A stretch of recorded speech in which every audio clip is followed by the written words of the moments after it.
Oke. Oke, saya mulai ya. Assalamualaikum warahmatullahi wabarakatuh. Semangat pagi semuanya. Pagi, Waalaikumsalam warahmatullahi wabarakatuh. Oke, ini coba saya nyalakan lampunya. Terlalu terang banget.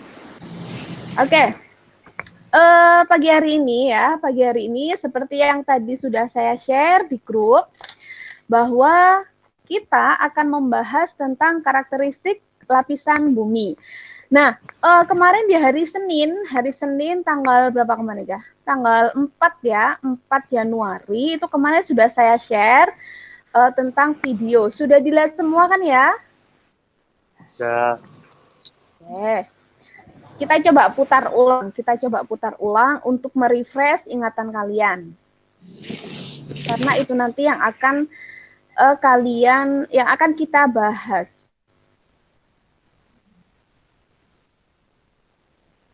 Semuanya, balik lagi di channel Halo Suaranya Edukasi. bisa terdengar ya? Pada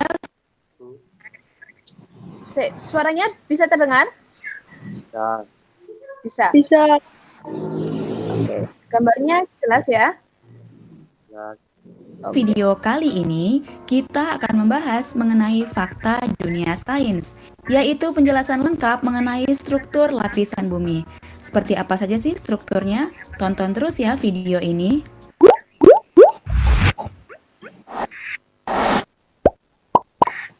Bumi adalah planet yang ada di tata surya dan satu-satunya yang sempurna untuk hunian makhluk hidup. Selain karena terdapat air, bumi juga memiliki lapisan atmosfer yang melindungi kita dari paparan radiasi matahari sehingga suhunya aman bagi makhluk hidup. Bumi yang kita tinggali ini ternyata terdiri dari berbagai macam lapisan. Pergerakan pada lapisan bumi dapat dirasakan. Contohnya adalah ketika terjadi gempa bumi. Bumi pada dasarnya terdiri dari 4 lapis, yaitu kerak, mantel, inti luar, dan inti dalam. Lapisan terluar yaitu kerak bumi adalah tempat tinggal bagi makhluk hidup. Di bawahnya terdapat mantel bumi yang berfungsi untuk melindungi inti bumi. Terakhir adalah inti bumi yang memiliki suhu sangat tinggi dan tersusun dari campuran logam. Berikut penjelasan lebih lanjut mengenai struktur lapisan bumi. Yang pertama yaitu kerak bumi. Kerak bumi merupakan lapisan terluar yang tipis dibandingkan lapisan lainnya. Terdapat 2 macam lapisan kerak bumi, yaitu kerak benua di daratan dan kerak samudra di dasar laut. Kerak benua memiliki ketebalan 30 hingga 70 km, sementara kerak samudra memiliki ketebalan 30 hingga 70 km dan kerak samudra. Oke. Saya pause dulu sambil saya jelaskan ya. Jadi, penampang melintang bumi kita itu kalau dibelah menjadi 2, kemudian kita lihat itu seperti ini ya. Ya, bumi kita itu modelnya kayak gini. Jadi di sini ada inti dalam ya. Inti dalam ini dia bersifat apa? Padat apa cair? Ada yang bisa menjawab? Inti dalam itu padat apa cair? Cair. Gimana? Cair, Bu. Inti dalam itu padat ya. Inti dalam atau inner core itu bersifat padat. Kemudian inti luar itu malah bersifat cair. Nah, ini kenapa bisa demikian? Ini ada kaitannya dengan proses pembentukan awal muka bumi kita, proses pembentukan awal planet bumi. Ketika tata surya ini terbentuk ya. Jadi kalau kita flashback ke materi kemarin, dan kalian baca-baca dari LKS, karena sebenarnya semester kemarin itu seharusnya di materi bumi sebagai ruang kehidupan itu ini sudah kita bahas ya. Tapi karena saya ada kesibukan kuliah, jadi saya tidak bisa intens untuk menjelaskan tentang dinamika bumi sebagai ruang kehidupan, di mana kita yang seharusnya kita bahas tentang bagaimana bumi awalnya terbentuk itu seperti apa. Nah, karena tidak tersampaikan, maka akan saya sampaikan di semester ini ya. Jadi awalnya itu bumi kita itu merupakan serpihan atau bagian dari matahari. ya. Jadi matahari itu karena panas, ini berdasarkan teori nebula ya. Jadi bukan pasti seperti ini, cuman ini berdasarkan teori ya, berdasarkan teori. Menurut teori nebula atau planetesimal, bumi itu terbentuk dari bagian dari matahari yang terpental keluar, kemudian bagian dari matahari yang terpental keluar itu berputar-putar sehingga bagian dalamnya itu mengeras. Kemudian semakin berputar-putar, semakin bertambah besar, kemudian dia mengalami pendinginan. Nah, bagian luar yang mengalami pendinginan itu jadilah permukaan bumi yang kita tinggali seperti sekarang ini. Nah, kemudian di inti dalam itu masih bersifat cair masih bersifat padat karena masih merupakan bagian dari bintang. Nah, bintang yang paling dekat dengan posisi kita yaitu adalah matahari itu ya. Nah, itu yang menyebabkan kenapa inti bumi itu bersifat yang dalam itu bersifat padat, kemudian yang luar ini bersifat cair. Nah, kemudian di bagian ini, ini dinamakan mantel bumi atau selimut bumi ya. Mantel bumi atau selimut bumi ini merupakan bagian yang lebih tebal dibandingkan dengan bagian kerak bumi. Nah, mantel bumi ini terdiri dari dua lapisan, yaitu lapisan astenosfer dan juga mesosfer. Astenosfer ini merupakan lapisan yang berada di bawah kerak bumi. Dia bersifat cair ya. Jadi lapisan mantel bumi ini cenderung cair ya. Cair dengan ketebalan yang lebih tebal dibandingkan dengan kerak bumi. Nah, bagian yang paling tipis ini merupakan kerak bumi atau yang kita sebut sebagai litosfer. Nah, litosfer ini atau kerak bumi ini terdiri dari dua bagian, yaitu kerak samudra dan kerak benua. Nah, ini apa? Ini merupakan palung laut. Kenapa bisa demikian? Karena di sini ada pertemuan antara kerak samudra, yang biru ini kerak samudra, yang coklat ini adalah kerak benua. Ketika ini yang biasanya kita sebut sebagai lempeng ya. Ketika lempeng benua dengan lempeng samudra, ini lempeng samudra, ini lempeng benua, ini bertabrakan, maka dia akan membentuk sebuah palung laut. Ini yang terjadi di selatan Pulau Jawa. Ya, kenapa Pulau Jawa itu memiliki palung laut atau pantai selatan Jawa ini memiliki palung laut karena apa? Di Jawa ini merupakan pertemuan antara dua lempeng yang berbeda, yaitu lempeng samudra Indo-Australia dengan lempeng benua yaitu lempeng Eurasia ya. Nah, kemudian jadi kalau kalian perhatikan di sini ya, lapisan yang paling tipis adalah lapisan litosfer, yaitu lapisan yang kita tempati sekarang ini, kerak bumi. Yang kita kira adalah dulu pernah ya ada seorang peneliti ya, pengen tahu seberapa dalam sih permukaan bumi itu, kemudian dia berusaha untuk melakukan pengeboran. Dia melakukan pengeboran dengan pengeboran biasa ya, yang menurut mereka itu sudah yang paling dalam yang pernah dilakukan. Ternyata pengeboran yang menurut mereka sudah paling dalam itu masih sampai di kerak benua saja, belum sampai masuk di lapisan mantel bumi. Bisa dibayangkan tebalnya kerak benua yang merupakan lapisan paling tipis dibandingkan dengan lapisan yang lain saja sudah sebegitu tebalnya bagi manusia, apalagi lapisan yang lain ya, ada mantel bumi dan inti bumi. Nah, kemudian di sini ada gambar panah-panah ya, di sini ada gambar panah. Gambar panah ini bukan sekedar panah. Gambar panah ini menunjukkan bahwa di dalam lapisan mantel bumi ini terdapat sebuah arus. Arus itulah yang menyebabkan lempeng-lempeng yang berada di atasnya itu bergerak. Kenapa bisa bergerak? Karena sifat dari lempeng atau lapisan litosfer atau kerak bumi ini merupakan lapisan yang paling tipis, paling rapuh, dan paling mudah patah.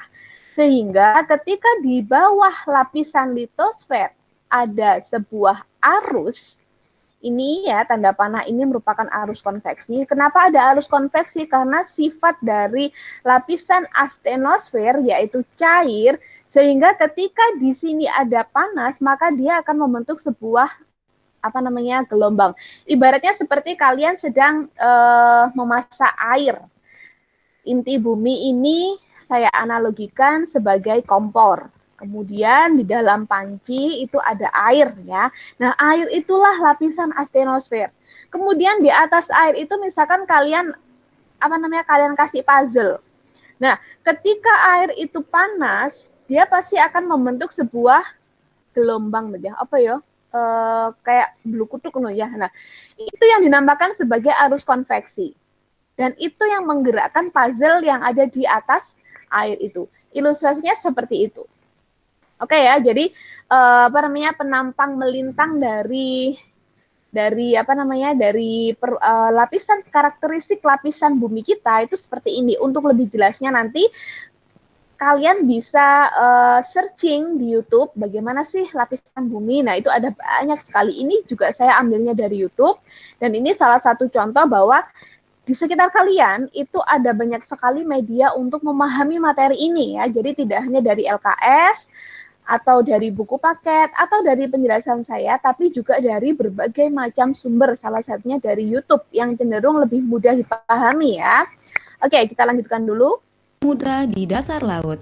Kerak benua memiliki ketebalan 30 hingga 70 km, sementara kerak samudra memiliki ketebalan 6 hingga 11 km.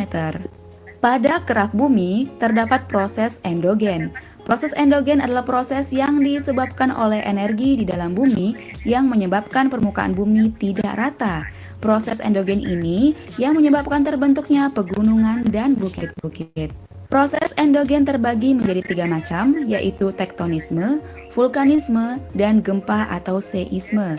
Tektonisme terjadi akibat pergerakan antara lapisan bumi secara horizontal maupun vertikal atau seisme.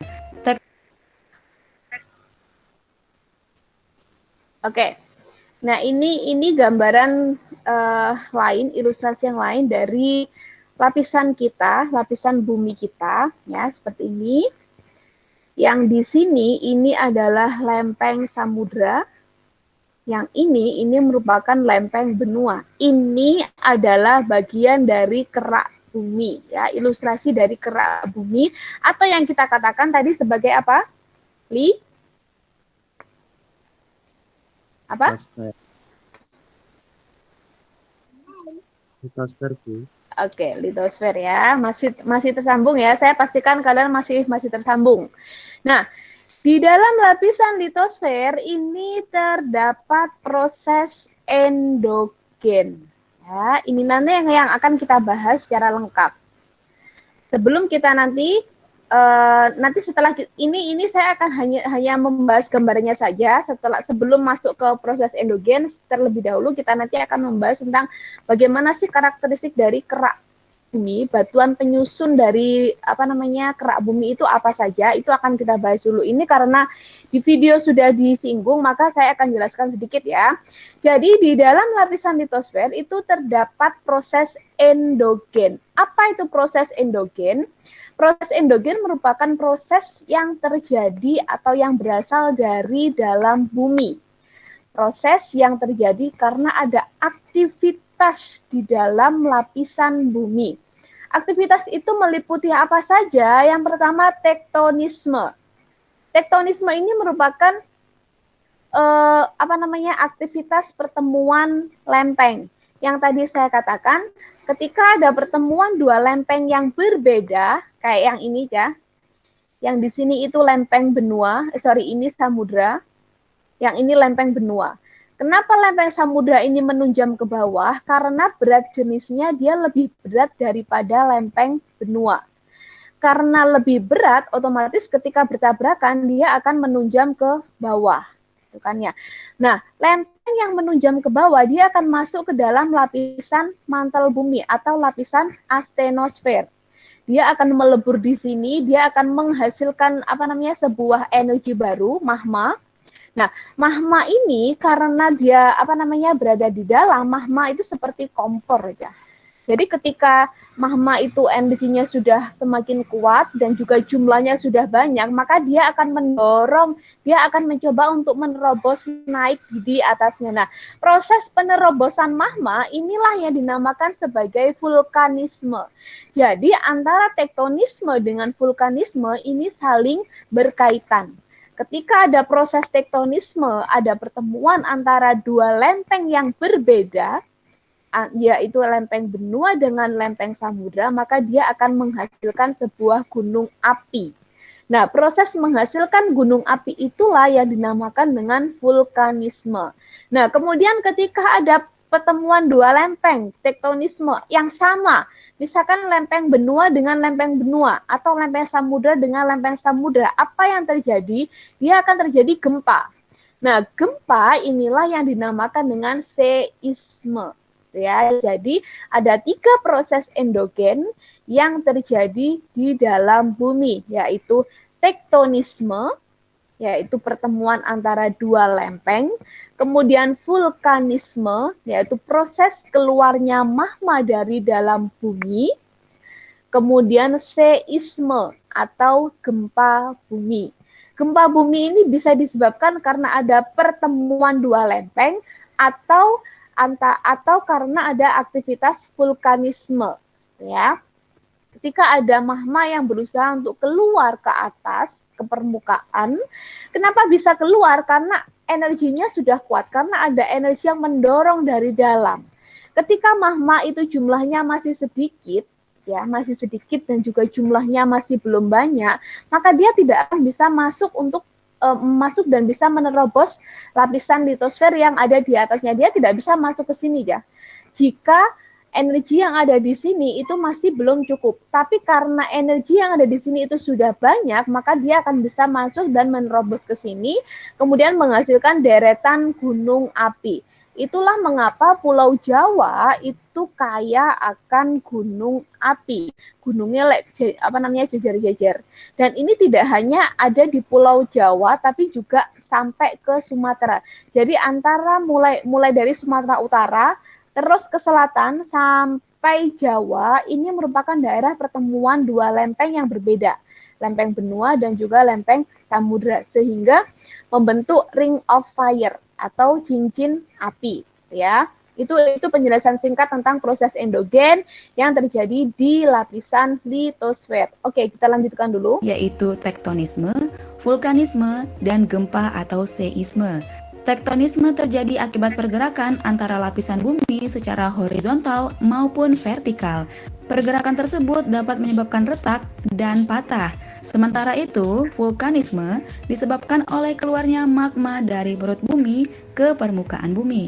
Terakhir, gempa atau seisme adalah getaran yang terjadi di permukaan bumi karena pergerakan lempeng tektonik ataupun aktivitas vulkanis di dalam bumi. Yang kedua, mantel bumi. Lapisan di bawah kerak bumi adalah mantel. Mantel bumi merupakan lapisan yang paling tebal dengan ketebalan mencapai 2.900 km. Mantel bumi juga disebut sebagai lapisan astenosfer karena berfungsi untuk melindungi inti bumi. Berdasarkan materi penyusunnya, mantel bumi dikategorikan menjadi 2, yaitu mantel luar dan mantel dalam. Mantel luar lebih tipis dari mantel dalam dan berada sekitar 10-300 km di bawah permukaan bumi. Temperaturnya berada pada rentang 1400 hingga 3000 Kelvin, sehingga logam-logam di dalamnya sudah mengeras.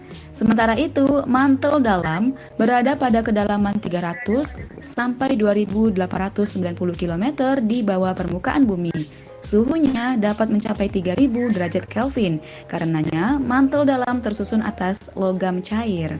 Lapisan terakhir yaitu inti bumi.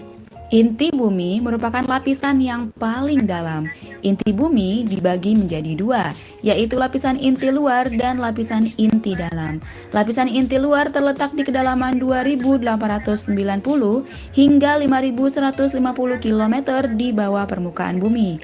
Suhu di inti luar sekitar 4000 hingga 5000 derajat Kelvin. Sementara itu, lapisan inti dalam berada di pusat dan merupakan bagian terpanas dari planet Bumi. Lapisan ini terdapat di kedalaman 5.150 hingga 6.370 km. Suhunya dapat mencapai 5.500 derajat Kelvin. Itu dia teman-teman fakta singkat mengenai dunia sains, yaitu beberapa struktur dari lapisan bumi beserta dengan penjelasan lengkapnya. Semoga video ini bermanfaat. Jangan lupa untuk like, komen, dan juga subscribe channel Halo Edukasi. Dan jangan lupa juga Oke, sebelum saya lanjutkan, mungkin ada yang ditanyakan.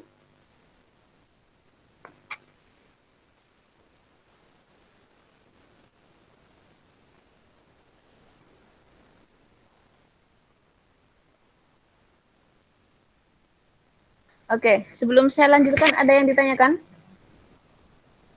Silakan yang mau tanya. On kamera ya.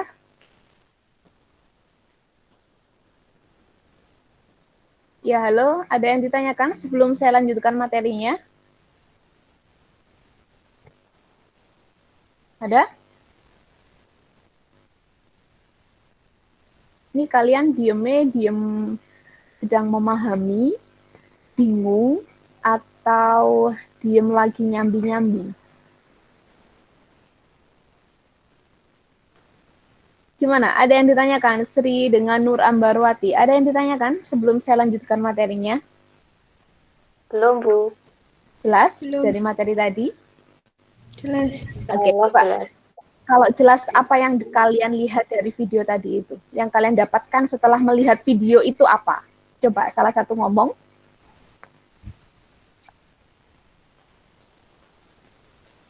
Gimana? Pengertian tentang mantel bumi, terus bagian-bagian mantel bumi itu. Apa pengertian dari apa tadi? Pengertian dari Mantel bumi. mantel bumi. Mantel bumi itu bagian yang seperti apa, Ambar? Bagian mantel bumi itu termasuk bagian yang cair, Mm-mm. serta pada lapisan astenosfernya itu sedikit padat. Oke. Lapisan astenosfer padat, sifatnya padat atau cair? Sedikit padat. Lebih Oke. padat daripada bawahnya itu. Oke, saya luruskan ya. Nah, Arya meluruskan lapisan astenosfer itu bersifat cair ya. Jadi, lapisan mantel bumi ini terdiri dari dua bagian, astenosfer dan mesosfer. Astenosfer ini lapisan yang bersifat cair. Nah, karena cair, dia tadi terdapat arus konveksi. Kemudian lapisan mesosfer ini merupakan lapisan antara atau lapisan peralihan dari lapisan mantel menuju ke inti bumi. Jadi semacam pembatas gitu ya, pembatas antara mantel bumi dengan inti bumi. Itu namanya lapisan mesosfer. Nah, kemudian kalau saya tanya di lapisan astenosfer itu tadi terjadi apa? Ada proses apa di dalam lapisan astenosfer? Harus konveksi.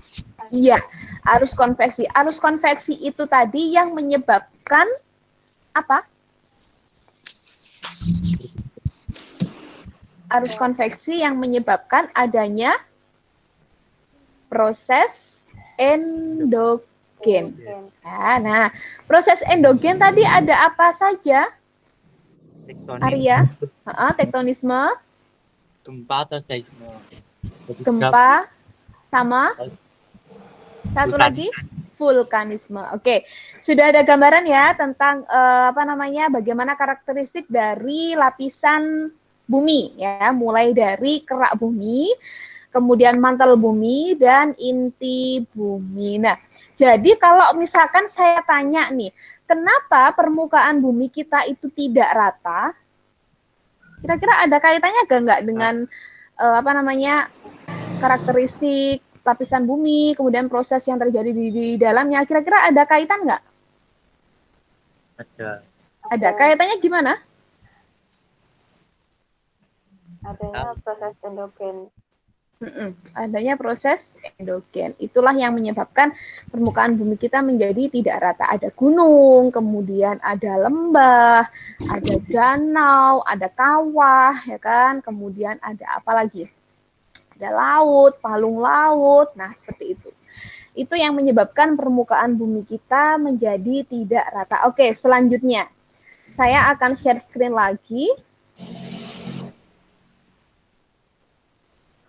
Kita sampai jam 10 ya, Cah? Sudah muncul ya? Sudah muncul ya?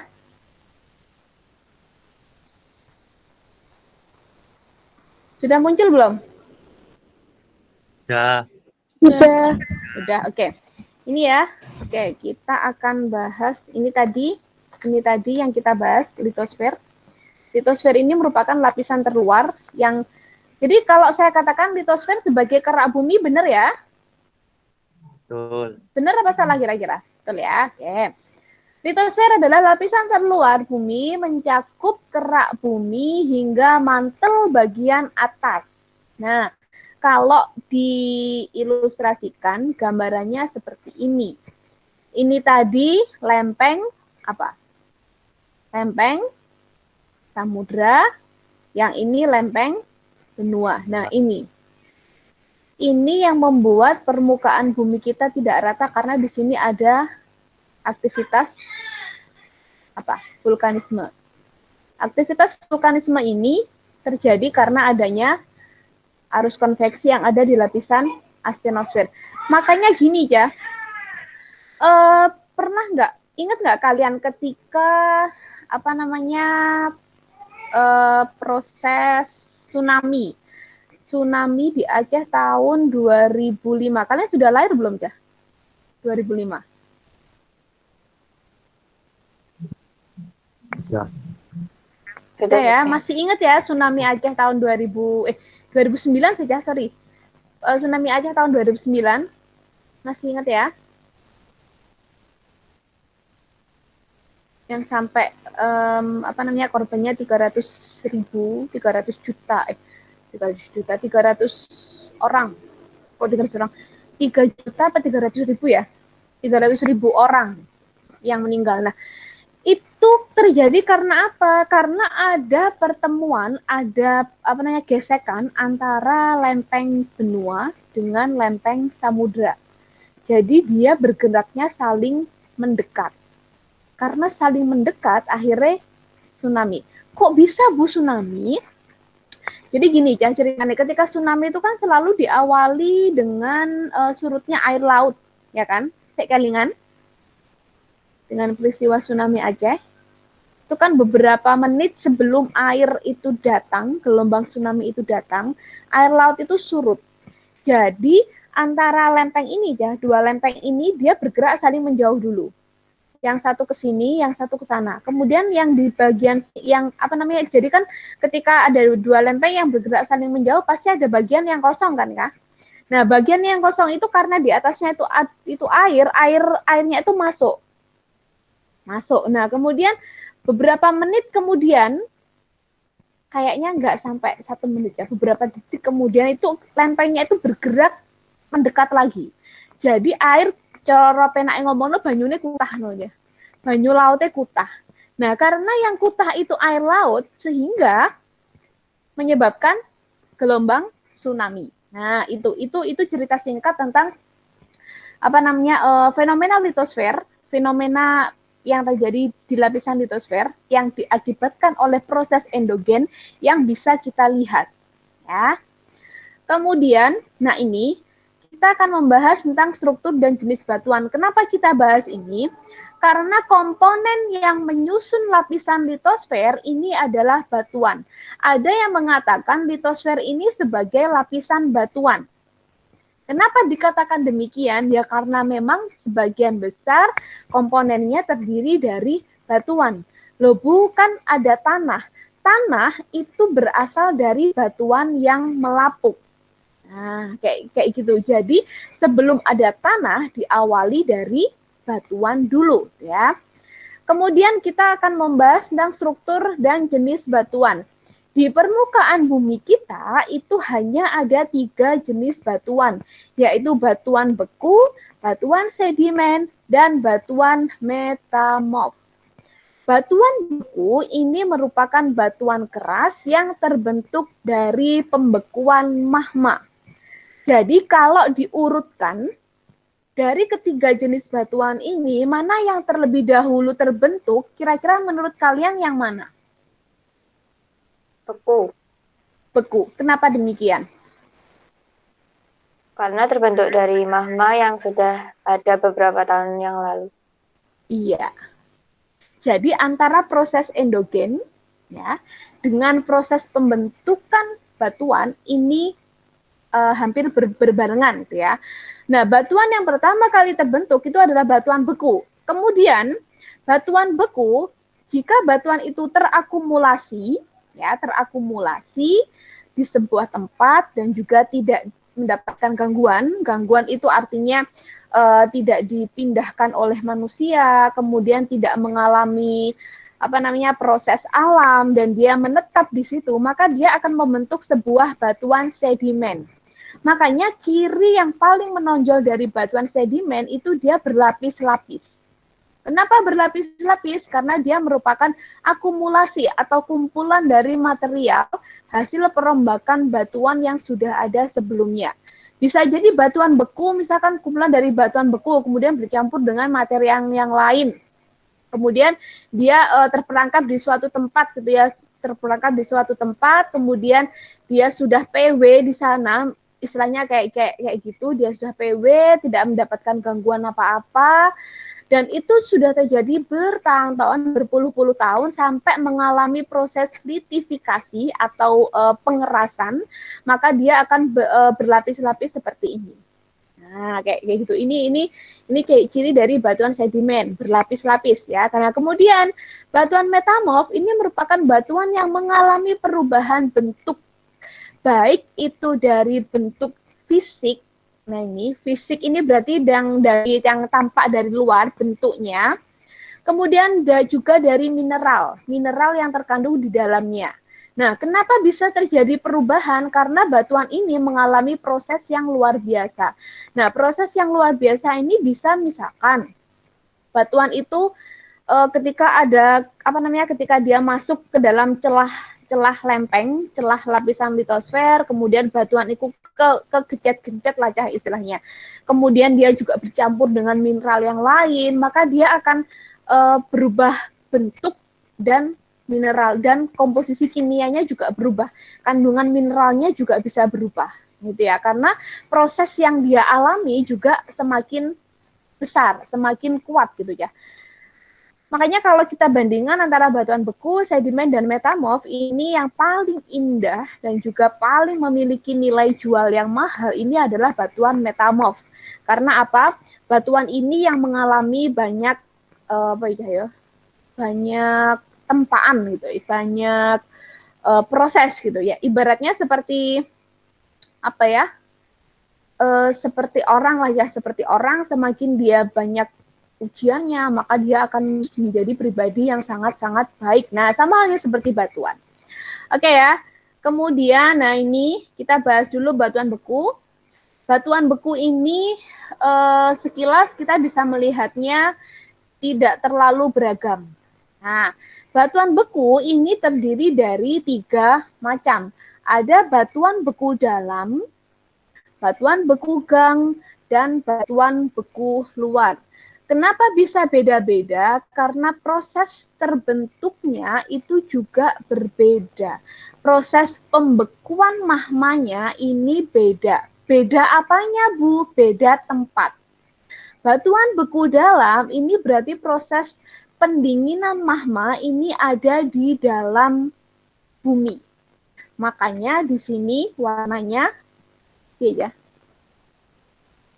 warnanya lebih mengkilat. Kenapa bisa mengkilat? Karena di sini kandungan mineralnya atau kristalnya itu lebih banyak.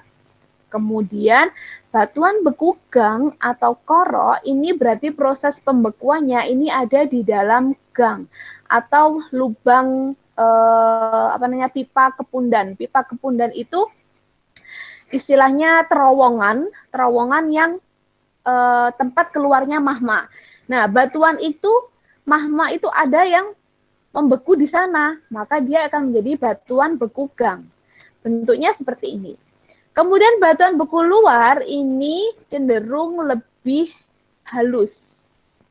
Lebih halus, kemudian kristalnya tidak ada. Sekarang kalau saya tanya apa secara kasat mata bedanya antara batuan beku dalam, batuan beku gang dengan batuan beku luar itu kira-kira apa? Secara kasat mata. Warnanya. Warnanya gimana?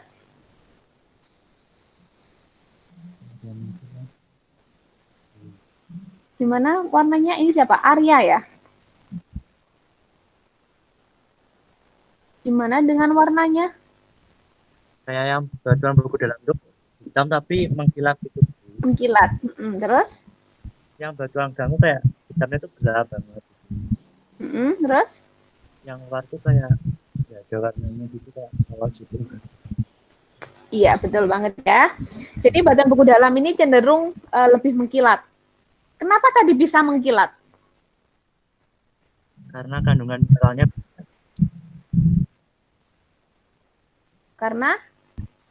mineralnya banyak. Iya, selain itu juga dia memiliki banyak kristal yang membuat mengkilat itu kristalnya. Jadi semakin mengkilat sebuah batuan itu berarti kandungan kristalnya itu banyak gitu loh ya. Jadi mineral yang berupa kristal itu lebih banyak. Kenapa demikian? Karena ketika di dalam bumi ya, masih di dalam perut bumi, itu proses pendinginannya berlangsung lama. Ya kan, lama karena kan di dalam bumi panas. Nah, itu yang membuat si batuan itu dia punya banyak waktu untuk membentuk sebuah kristal. Beda dengan batuan beku gang. Batuan beku gang ini kan ada yang masih kasar. Nah, ini semakin bunder-bundernya oke, ini berarti kristalnya atau mineralnya itu banyak ya. Nah, semakin dia halus berarti kristalnya sedikit.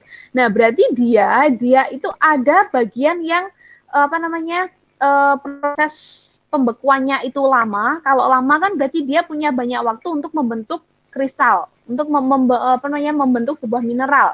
Nah, kalau misalkan proses pembekuannya mungkin yang di bagian sini ini dia sudah hampir nyampe di permukaan bumi sehingga dia tidak cenderung waktu untuk membentuk sebuah kristal itu semakin sedikit. Ya. Berbeda lagi dengan batuan beku luar yang cenderung halus semua. Batuan beku luar ini yang biasanya kita jumpai di sungai. Lek kalian dolan ning kali ngono ya, itu jangan hanya melihat bermain airnya aja, tapi dilihat juga batuannya seperti apa. Yang biasanya kita katakan sebagai batu apung, batunya ireng, kemudian halus kan. Nah, itu merupakan salah satu contoh batuan beku luar.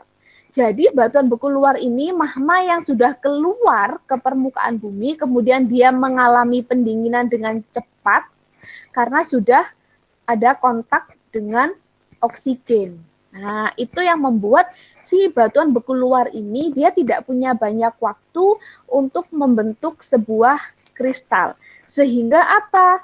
Teksturnya cenderung lebih halus. Nah, itu ya, itu yang membedakan antara batuan beku dalam, batuan beku gang, dan juga batuan beku luar. Ketiga batuan ini bisa kalian temukan di sungai. Jadi kalau misalkan kalian nemu batuan hitam di sungai kok mengkilatnya niki, oh berarti ini batuan beku dalam.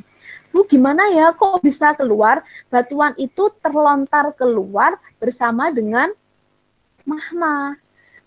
Jadi ketika vulkanisme, ketika terjadi erupsi itu kan yang keluar tidak hanya magma ya, tapi material lain seperti pasir, kemudian batu kerikil kecil, sampai batuan besar itu bisa keluar dari dalam bumi. Nah, itu yang terjadi di sekitar kita. Nah, kemudian Apa saja manfaat dari batuan beku itu antara lain, misalnya ya batu obsidian. Batu obsidian itu bahan pembuatan pisau, mata panah, dan juga perhiasan. Batu obsidian ini tergolong batuan beku dalam, ya, makanya dia dimanfaatkan sebagai perhiasan karena bentuk kristalnya yang indah. Kemudian batuan basalt. Ini bahan dasar jalanan atau campuran beton. Kemudian batuan andesit. Batuan andesit ini sebagai pondasi rumah. Nah, kayak gitu. Kemudian yang kedua, batuan sedimen. Batuan sedimen ini merupakan batuan yang terjadi karena adanya akumulasi dari batuan yang lain ya. Jenis-jenisnya ada batuan sedimen klastik, kemudian sedimen kimiawi, kemudian sedimen organik, sedimen akuatik, sedimen glasial, sedimen aeolis, sedimen marin, sedimen teristris atau teristorial, kemudian sedimen limnis, dan sedimen fluvial. Kenapa ada banyak? Karena mulai dari mineral yang terkandungnya berbeda. Kayak yang ini ya, sedimen klasik, kimiawi, dan organik. Ini berarti proses pembentukan mineralnya ini yang berbeda. Ini berdasarkan kandungan mineralnya. Kemudian akuatik, glasial, aeolis, ini berdasarkan tenaga yang mengendapkan. Kemudian aeolis, marin, teristris, limnis, dan fluvial ini berdasarkan tempat dia mengendap. Saya ulangi ya.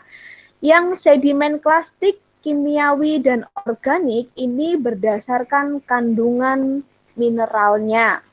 Kemudian sedimen akuatik, glasial, dan aeolis ini berdasarkan tenaga yang mengendapkan. Kemudian sedimen marin, teristris, limnis, dan fluvial ini berdasarkan tempat pengendapannya ya. Kemudian ini untuk lebih jelasnya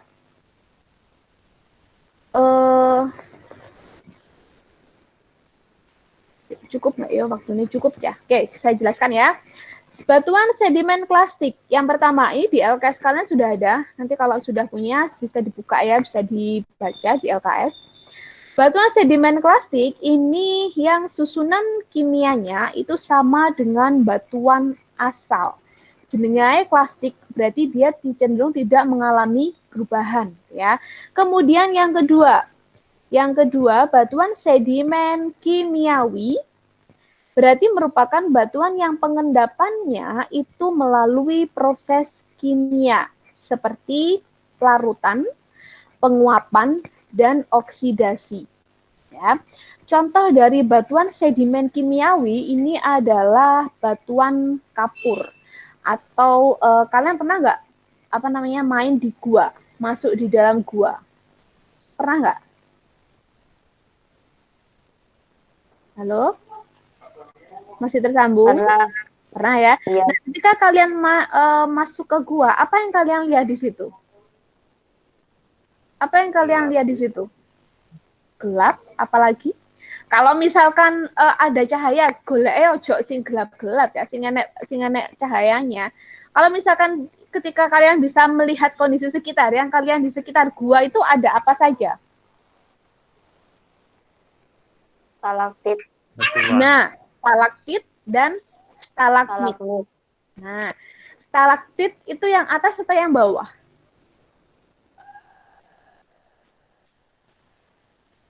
Stalaktit itu yang atas, ya. Stalagmit itu yang bawah. Stalaktit dan juga stalagmit ini merupakan contoh dari batuan sedimen kimiawi. Kenapa dikatakan kimiawi? Karena dia bisa terbentuk karena proses kimia. Kimianya dari mana? Dari reaksi kimia antara kapur, kemudian air hujan, kemudian oksigen, air, dan sinar matahari. Sehingga membentuk sebuah stalaktit dan stalagmit. Oke, itu yang batuan sedimen kimiawi. Kemudian batuan sedimen organik, ini batuan yang pengendapannya membutuhkan organisme. Contohnya binatang koral di dasar laut. Contohnya seperti karang di dasar laut, ya, itu merupakan salah satu contoh batuan sedimen organik. Nah, itu jenis batuan sedimen berdasarkan dari proses pembentukannya atau mineral yang terkandung di dalamnya. Kemudian berdasarkan tenaga yang mengendapkan, itu ada akuatik. Akuatik ini berarti air. Kemudian glasial ini berarti es. Aeolis ini berarti angin. Ya. Sedimen akuatik berarti material itu dibawa oleh air, kemudian diendapkan di sebuah tempat, di mana tempat itu pasti dia berupa cekungan, ya. Kemudian semakin lama, semakin banyak, semakin menumpuk, semakin mengeras, akhirnya jadilah batuan sedimen akuatik. Yang perlu kalian garis bawahi, akuatik berarti diendapkan oleh air. Aqua, ngeling-ngelingi ngono ya. Aqua berarti banyu. Berarti sedimen akuatik diendapkan oleh air. Kemudian glasial berarti oleh air es. Ini terjadi di daerah kutub. Tidak hanya kutub, pokoknya daerah yang ada saljunya ini pasti ada yang namanya sedimen glasial. Karena kita tidak di tempat kita tidak ada, karena tempat kita itu kan tropis ya, sehingga kita tidak bisa melihat sedimen glasial itu secara kasat mata. Kemudian sedimen aeolis ini diendapkan oleh angin. Ya. Jadi material dibawa oleh angin, kemudian diterbangkan, kemudian jatuh di sebuah tempat, di mana tempat itu berupa cekungan. Sama seperti di yang sedimen akuatik, dia mengendap, kemudian semakin lama, semakin banyak, semakin menumpuk, kemudian selama beberapa tahun itu tidak terganggu oleh apa-apa, kemudian dia mengeras, akhirnya jadilah batuan sedimen aeolis. Kemudian batuan sedimen marin. Nah, ini ditempatkan di laut, ya, laut. Kemudian sedimen teristris berarti ditempatkannya atau proses pengendapannya itu ada di daratan. Marin itu proses pengendapannya di laut, teristris itu di daratan, limnis itu di danau, fluvial itu di sungai. Jelas karena tempat pengendapannya berbeda, maka bentuknya juga berbeda. Oke, sekarang kita untuk manfaatnya itu ada contohnya batuan konglomerat. Ini sebagai bahan pasir. Kemudian batuan kapur sebagai bahan campuran bangunan. Kemudian batuan serpis sebagai perabot rumah tangga. Batu bara sebagai sumber energi dan bahan bakar. Kalau batu bara itu termasuk sedimen apa aja? Ada yang tahu?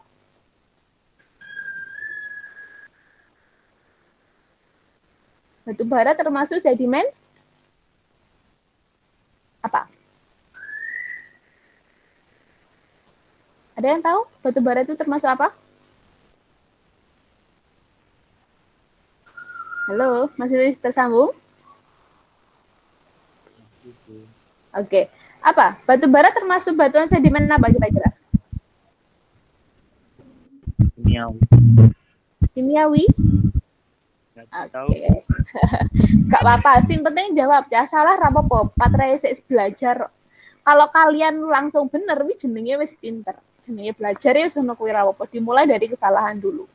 Jadi batu bara itu termasuk batuan sedimen organik karena dia proses terbentuknya ini berasal dari bahan organik ya, bahan organik dari tumbuhan, daun-daun yang banyak, ini biasanya terjadi di daerah Kalimantan. Makanya batu bara ini banyak kita temukan di Kalimantan karena hutan Kalimantan itu sangat lebat, sehingga daun-daun yang berjatuhan itu dia akan membentuk humus, ya, ketika itu tidak dimanfaatkan, maka dia akan mengeras, dia akan menjadi sebuah batu bara.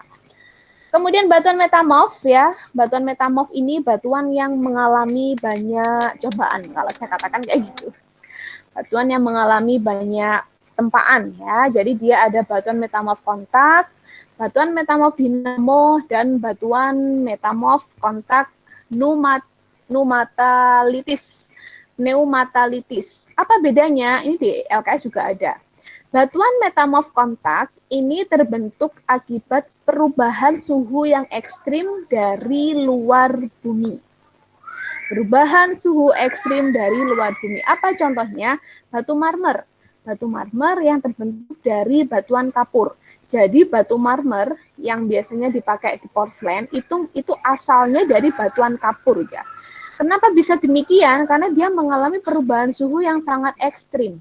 Nah, kemudian batuan metamorf kontak pneumatolitis ya, pneumatolitis itu terbentuk akibat pengaruh suhu gas dalam magma yang mengubah sifat kimia batuan. Ini contohnya gas barium mempengaruhi mineral batuan kuarsa dan membentuk batuan turmalin. Jadi batuan metamorf kontak pneumatolitis ini memang terjadi karena pengaruh gas dari magma, ya. Kemudian batuan metamorf dinamo itu terbentuk karena adanya perubahan tekanan. Contohnya batu sabak atau batu tulis berasal dari batuan lempung dan batuan kuarsit berasal dari batu pasir. Untuk manfaatnya itu ada contohnya batu pualam. Ya, pualam itu sebagai bahan dasar meja dan juga hiasan. Batuan kuarsa sebagai bahan pembuat kaca. Kemudian batuan sabak itu sebagai bahan campuran semen dan marmer sebagai lantai atau dinding. Nah, itu contoh dari batuan metamorf. Oke, yang terakhir siklus batuan. Terlalu cepat nggak?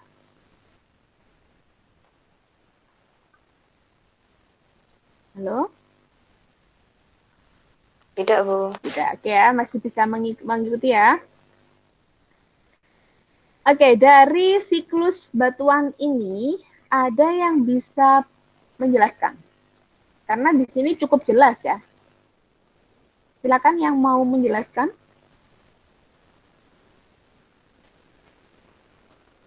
Ada yang mau menjelaskan? Arya atau Ambar?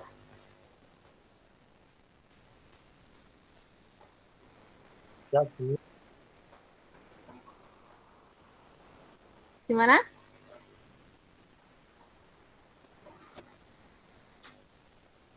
Iya ya, Sabal, saya nggak menjelaskan, Sabal. Buana. Buana. Oke. Jadi, siklus batuan ini adalah proses terbentuknya batuan.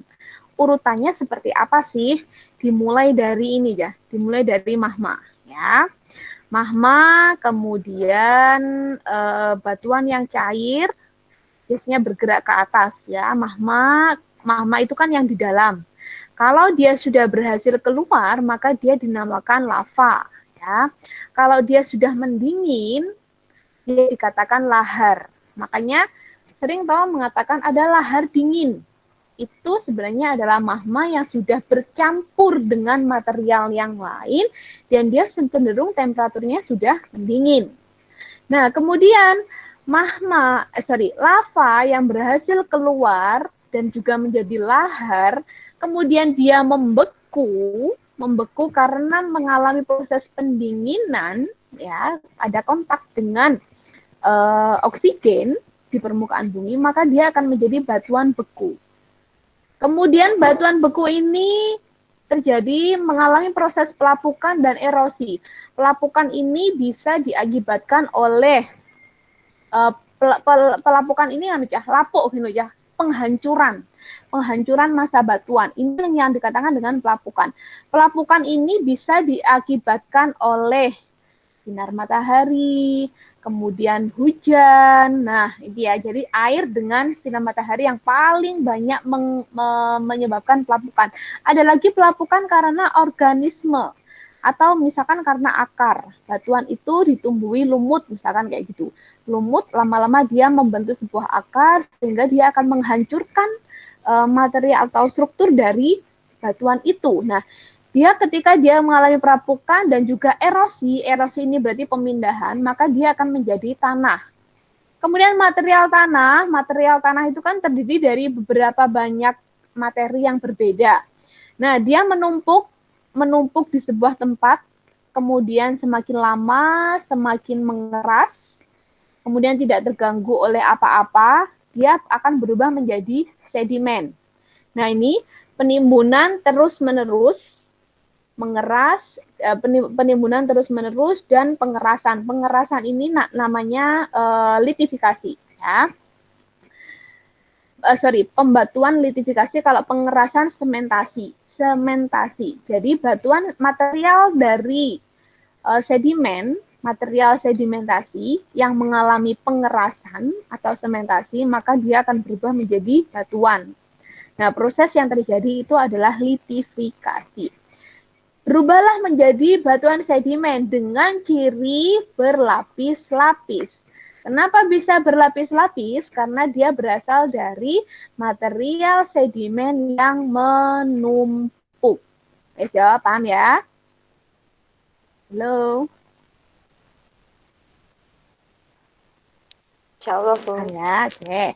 Nah, kemudian batuan sedimen ini ketika dia mengalami proses suhu yang tinggi, kemudian tekanan yang luar biasa, misalkan dia terkena tekanan proses endogen, maka dia akan menjadi batuan metamorf. Nah, ini batuan sedimen ketika dia mengalami pelapukan, dia juga akan bisa menjadi tanah. Begitu pula dengan ini batuan metamorf juga kayak gitu. Jika batuan metamorf ini mengalami pengangkatan, ya, pengangkatan ini berarti batuan metamorfnya ini ada di dalam bumi atau dia merupakan bagian dari struktur litosfer. Dia mengalami pengangkatan sampai akhirnya dia tampak di permukaan bumi, kemudian mengalami pelapukan dan erosi, dia bisa menjadi tanah dan juga menjadi batuan sedimen. Artinya di sini apa? Batuan beku ataupun batuan sedimen, ataupun batuan metamorf, apabila dia mengalami sebuah pelapukan dan erosi, maka dia akan bisa berubah menjadi batuan sedimen. Makanya kompleks sekali ya. Kompleks sekali jenis batuan yang ada di muka bumi kita. Bentuknya ada beragam, karena memang proses yang terjadi juga sangat beragam. Ada kalanya batuan metamorf mengalami pelapukan, kemudian menumpuk, jadilah sedimen. Ada kalanya batuan beku, kemudian dia terkena suhu dan juga tekanan yang sangat tinggi, dia bisa berubah menjadi batuan metamorf. Nah, kayak gitu.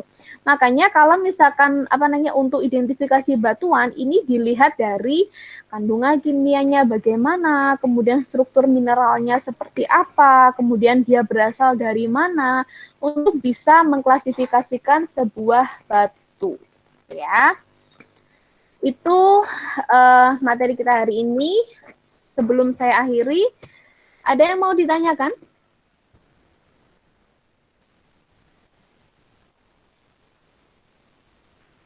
Silakan yang mau tanya.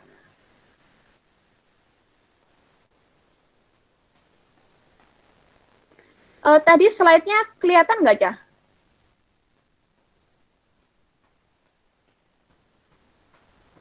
Kelihatan, Bu. Kelihatan ya? Oke, alhamdulillah.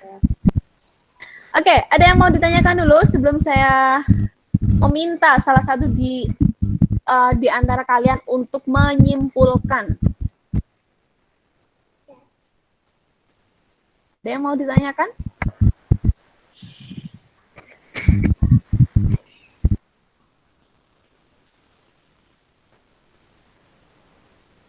Tidak ada, Bu.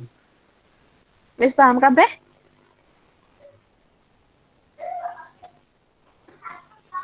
Pokoknya lek mendengarkannya disambi-sambi, jelas ora paham. Tapi kalau mendengarkannya itu dengan seksama, apalagi kalian kan masih bawa buku pegangan toh, buku paket yang dari perpustakaan itu, sambil kalian buka, kalian baca materi yang ada di situ. Ketika saya menjelaskan, kalian cross check di situ, pasti akan banyak pertanyaan.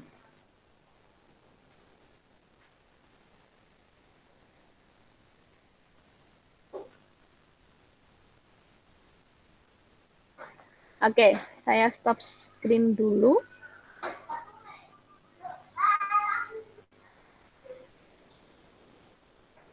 Oke, sudah ada 8 ternyata ya yang join hari ini. Ya oke, silakan yang mau menyimpulkan. Apa saja? Kita tadi belajar tentang apa saja hari ini?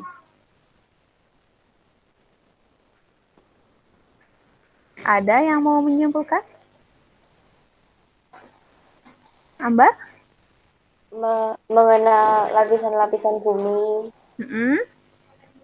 terus mengenal macam-macam batuan, Ya. beserta ciri-cirinya.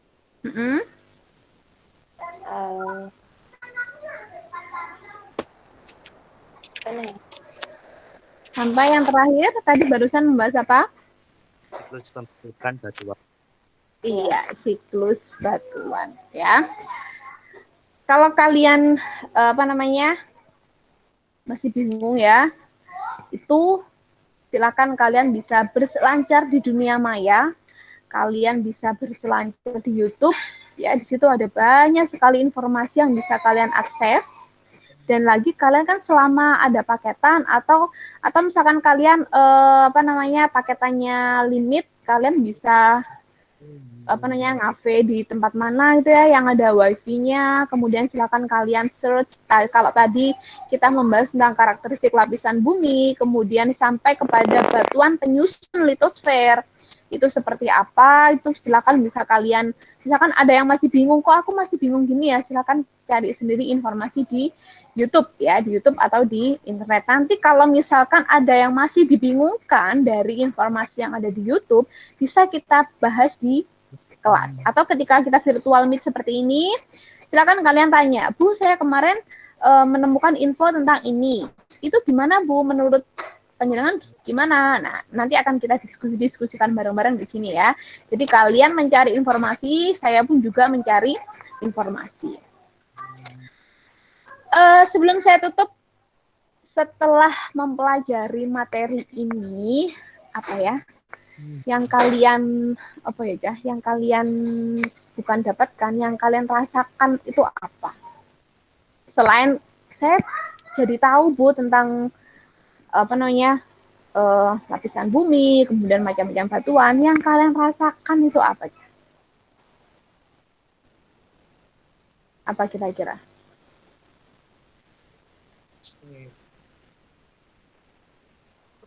Bumi itu dalam. Bumi itu dalam. Ada lagi?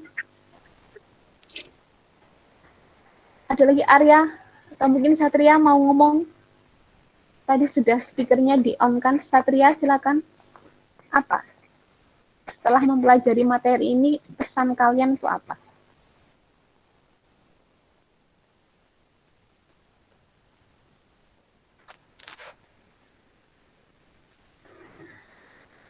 Tidak adakah? Gimana, Satria? Baru gabung. Baru gabung? Tadi sempat nyimak penjelasan nggak? Sempat lihat presentasi saya nggak? Terakhir ini. Iya. Gimana? Ketika melihat video tadi itu? Ya, Video yang pertama. mungkin lebih tahu ya, Bu. Terus? Kan bumi. Dari kerak bumi, model bumi, terus lalu itu. Terus Iya. Terus? bumi gimana tuh? Terus gimana?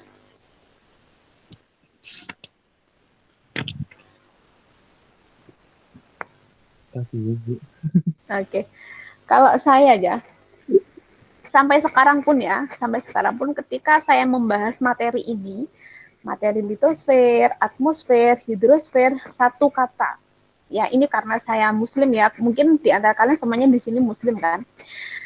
Satu kata, subhanallah, amazing.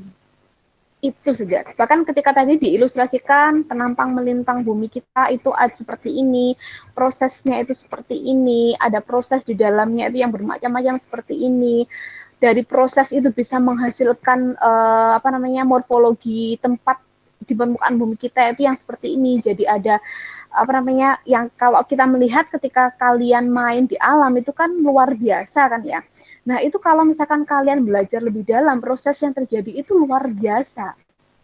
Berarti apa? Kalau kita simpulkan apa? Kita ini hanya sebagian kecil dari sebuah penciptaan. Saya selalu kayak gitu. Sampai sekarang pun ketika membahas ini selalu istilahnya kalau kalian bisa menikmati dari apa yang saya sampaikan, kalian bisa mengikuti, bisa memahami apa yang saya sampaikan, kalian pasti akan terbentuk rasa subhanallah yang luar biasa, kemudian rasa syukur yang luar biasa, dan lagi rasa kalau saya menjadi ternyata kita ini hanya kecil gitu loh ya. Istilahnya gak enak opo-opo nih dibandingkan dengan penciptaan yang luar biasa. Makanya kalau kita misalkan kita punya apa-apa sombong, itu rasanya kok isin loh ya. Isin karena apa? Kita ini loh hanya sebagian kecil. Nah, kayak gitu. Itu yang berusaha untuk kita tumbuhkan di materi ini ya, karena materi ini sangat-sangat seru, kita bisa bercerita banyak ya, setiap fenomena alam yang terjadi di sekitar kita itu bisa kita bahas ya. Itu ya, jadi nanti kalau misalkan kalian pas lagi main kemana gitu, main ke pantai atau main ke gunung ya, atau main kemana aja, kalian menemukan sesuatu hal itu bisa ditanyakan ya, kayak misalkan kemarin di kelas berapa ya, saya lupa, kayaknya sekarang kelas 11 itu karena dia hobinya itu ndaki ya, ketika saya menjelaskan materi ini dia nyambung karena apa? Yang saya sampaikan itu seperti yang dia alami, yang dia lihat gitu. Bu, ketika saya naik gunung ini saya melihat seperti ini. Itu gimana, Bu? Nah, itu kalau misalkan kalian nanti jalan-jalan kemana gitu ya, itu bisa coba. Kita bisa explore bareng-bareng ya. Kita bisa belajar bareng-bareng karena memang sebenarnya ada banyak sekali hal yang bisa kita pelajari di alam sekitar ini. Nah, makanya dari materi ini diharapkan nanti selain kalian bisa memahami materinya, kalian juga bisa memahami bagaimana proses yang terjadi. Kalau kalian sudah mengenal bumi kita dengan baik, pasti akan bisa menjaga. Ya kan? Tak kenal maka tak sayang. Nah, istilah itu juga sama seperti di materi ini. Kalau kita tidak mengenal di mana tempat kita tinggal, seperti apa bumi tempat kita tinggal, maka kita tidak bisa menjaganya. Contoh kecil aja, kita bisa membuang sampah sembarangan karena kita tidak tahu dampak dari membuang sampah sembarangan itu seperti apa. Orang mikirnya misalkan, buang sampah satu di sungai. Kalau satu orang, semua orang berpikiran seperti itu, misalkan sa-RW itu ada, misalkan ada 100 orang gitu ya. 100 orang punya pemikiran seperti itu, satu hari itu ada 100 sampah yang ada di sungai, itu satu hari. 2 hari 200 diakumulasi, ada banyak, ya kan? Nah, dari situ berarti kan dia tidak memahami kalau sebenarnya satu sampah yang dia buang di sungai itu bisa bumpeti sungai, bisa membuat sungai itu, air yang ada di sungai itu tidak berjalan lancar. Air itu juga punya hak untuk mengalir. Nah, kayak gitu ya. Jadi semakin kita memahami bumi kita, semakin kita mengenal dengan baik bagaimana tempat tinggal kita, semakin kita bisa mencintai dan akhirnya apa? Terwujudlah perasaan atau sikap untuk menjaga, ya. Oke, sudah tepat jam 10. Sekian materi kita hari ini. Tadi kita sudah membahas tentang karakteristik lapisan bumi, mulai dari lapisan litosfer, astenosfer, kemudian lapisan inti, sampai kepada karakteristik batuan penyusun dari kerak bumi ya. Sampai jumpa next meet. Semoga untuk pertemuan selanjutnya ini bisa lebih banyak yang hadir. Jangan khawatir untuk pertemuan kita hari ini karena ini saya rekam, nanti akan saya share di channel YouTube saya dan nanti akan bisa kalian gunakan sebagai, misalkan kalian lupa materi apa yang tadi disampaikan untuk membuat peta konsepnya, itu bisa diputar ulang ya. Kemudian untuk teman-teman yang tidak bisa hadir di pagi hari ini, saya positif thinkingnya mungkin lagi tidak punya paketan ya, atau mungkin lagi sibuk membantu ibu di rumah, nah kayak gitu, itu tetap bisa mengakses materi ini lewat channel YouTube saya.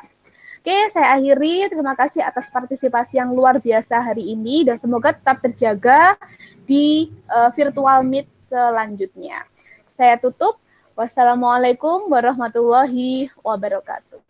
Waalaikumsalam. Untuk link, untuk link ininya, link presensinya saya share di sini ya. Sebelum kalian live, silahkan kalian isi presensi dulu di sini. Nanti setelah isi presensi, silahkan bisa langsung live. Oke, sebentar. Ini 11 IPS 5 ya. 10, sorry. 10 IPS 5. Jadi kok ketok ya, sing melumit hari ini siapa, yang enggak ya.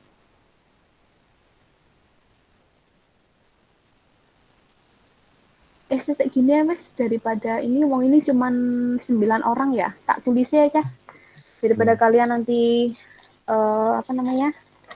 klik-klik lagi. Arya,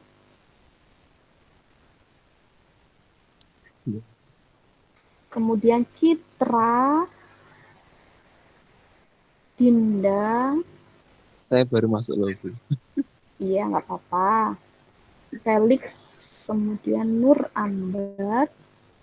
Nanti jangan lupa ya, video yang saya share di YouTube di akses ya. Channelnya apa ya, Bu? Nur Ambar, channelnya Ana Sultona. Nanti akan saya share linknya di grup. Kemudian Satria Sri Rahayu.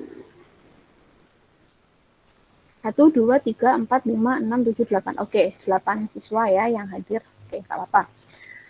Oke, sudah saya akhiri. Silakan bisa live. Sampai jumpa next meet. Wassalamualaikum warahmatullahi wabarakatuh. Waalaikumsalam warahmatullahi wabarakatuh.